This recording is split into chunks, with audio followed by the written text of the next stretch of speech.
Una buena bienvenida a lo que es el curso de máquinas eléctricas 4. Estamos iniciando con el primer tema, que es formas constructivas y funcionamiento de los transformadores eléctricos.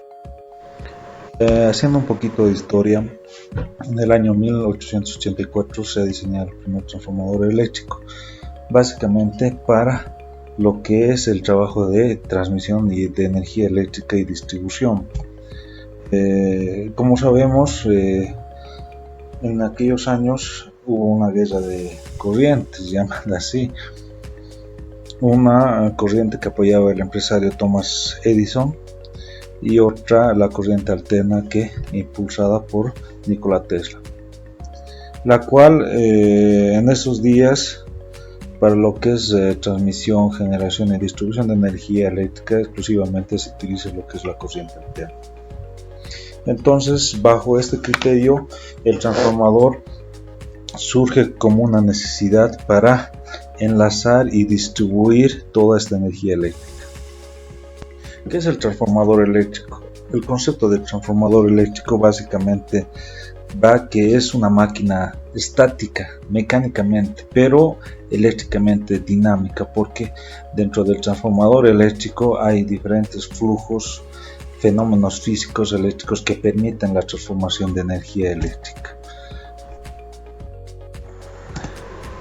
¿Para qué sirve el transformador eléctrico? Tiene muchas aplicabilidades ya, pero las principales son lo que es transmisión, distribución y generación de energía eléctrica. Aquí podemos ver un gráfico en el cual se ve un transformador eléctrico muy sencillo. Tenemos un devanado primario y secundario, una relación de transformación en función al voltaje y la corriente. También puede ser esta relación de transformación en función al número de espiras y el voltaje. Entonces vemos que en el primario y en el secundario se mantiene la potencia constante.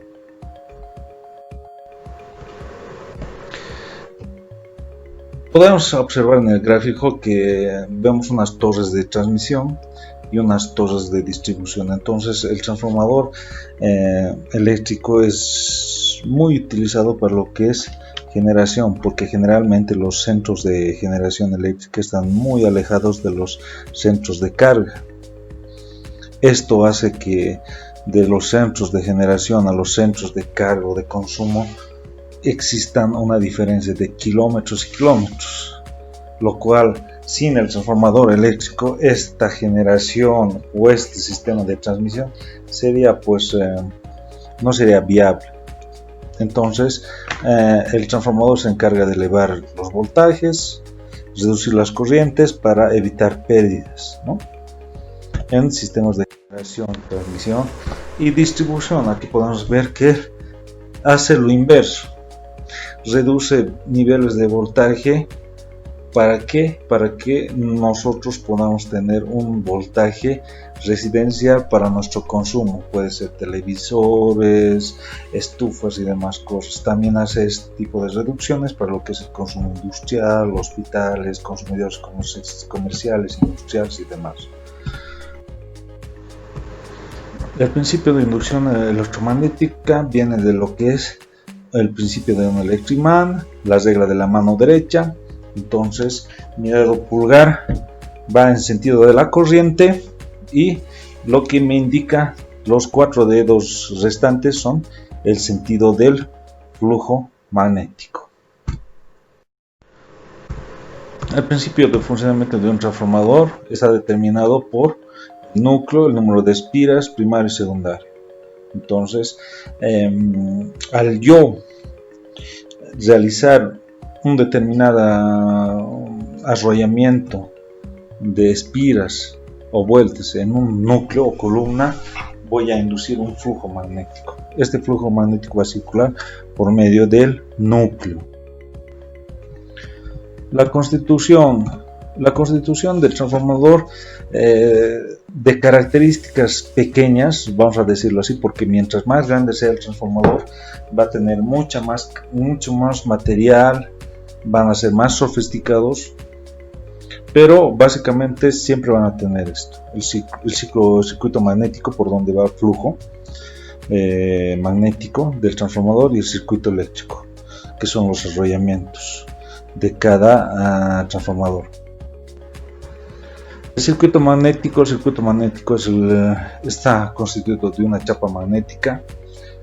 El flujo magnético sabemos muy bien que viene expresado en Maxwell o Weber, mucho depende del sistema que estemos manejando. Estas son laminadas al silicio. ¿Qué es lo que me da el silicio? Algunas propiedades que son muy convenientes para lo que es la circulación del flujo magnético. Podemos observar algunos núcleos magnéticos. Puede ser en este caso el acorazado y el tipo columna, que son los más comerciales y los que siempre vamos a estar viendo. Hay excepciones que no sería bueno tratarlos en este punto. El núcleo magnético está formado por laminaciones de acero que tiene porcentajes de silicio, como estamos hablando hace un momento. Esto evita bajas corrientes de histéresis y corrientes circulantes. Entonces, esto evita que la chapa o el núcleo magnético se caliente. Entonces podemos ver aquí algunas configuraciones del núcleo. Pues, generalmente cuadrado y cruciformes son para transformadores de baja potencia. Escalonadas ya son para transformadores de mayor potencia, porque ¿qué nos conviene? Nos conviene que el devanado o el arrollamiento que vamos a hacer sobre la columna del núcleo del transformador tenga una área o un perímetro de círculo, de circunferencia. Eso me va a producir un flujo mucho mayor y voy a reducir las pérdidas que si yo enrollo mi devanado en un núcleo cuadrado. El circuito eléctrico básicamente son el primario y el secundario, devanados, arrollamientos. Estos pueden ser hechos por cobre o por aluminio. Los conductores eléctricos tienen que tener lógicamente algunas características. Tienen que tener alta conductividad, es que quiere decir que la resistencia en ese conductor tendría que ser mucho menor. Tiene que tener resistencia eléctrica, resistencia mecánica, tienen que ser maleables. Entonces tienen que cumplir una serie de características para que estos puedan soportar el trabajo de un transformador.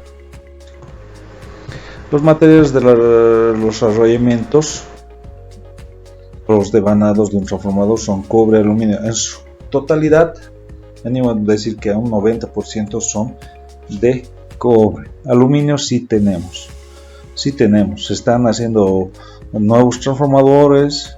Hay algunos transformadores que llegan con aluminio, están probando.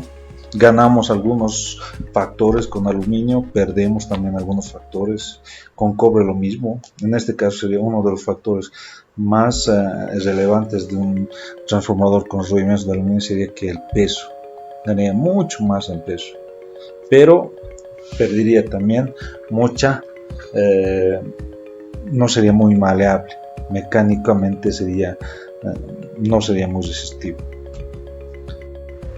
Los materiales aislantes en este tipo de transformadores pequeños, porque generalmente los transformadores más grandes tienen mucho más material, entonces, pero por lo general son filtros de algodón, papel parafinado, maila, cartón Preston, barniz, fibra de vidrio, asbesto, mica, porcelana, vidrio. Mucho depende de la porcelana y el vidrio. ¿Cuáles son sus características?